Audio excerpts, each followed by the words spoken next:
Ikinya ria Kenya ria kuhinga kambi ya Dadaab rikoretwo rikiguciriria mawoni matiganite undu uria utumite thirikari ikinyie kigomano-ini gia gutetera ihoto cia umundu bururi-ini wa Turkey gutetera itua riayo ikiuga ati kambi iyo ni ikoretwo ikimamo kia ekinae na ikagacirithia wendia wa indo itari nginyaniru ikero.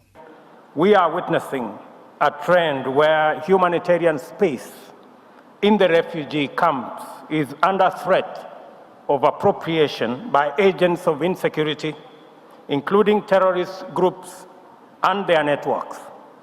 Miaka itatu mithiru maofitha a Kenya, Somalia na ruhonge rwa guthaitira ahoitoro rwa urumwe wa mabũrũri nimekaniriire kirore kugia na mutaratara mwagiriru wa guthamia ahoitoro acio.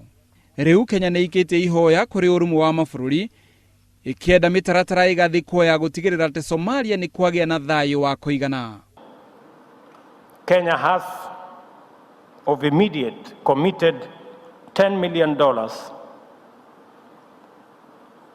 to expedite the repatriation of the refugees and close the camps within the framework of the tripartite agreement signed between the government of Kenya, the government of Somalia, and the UNHCR.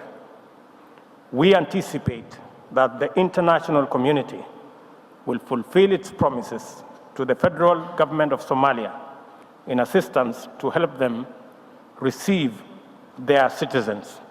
President wa Somalia Hassan Mohamud augite ati nimekunyitanira na Kenya gutigirira mubango ucio wa gucokia ahoitoro kwao ni wakinyanira.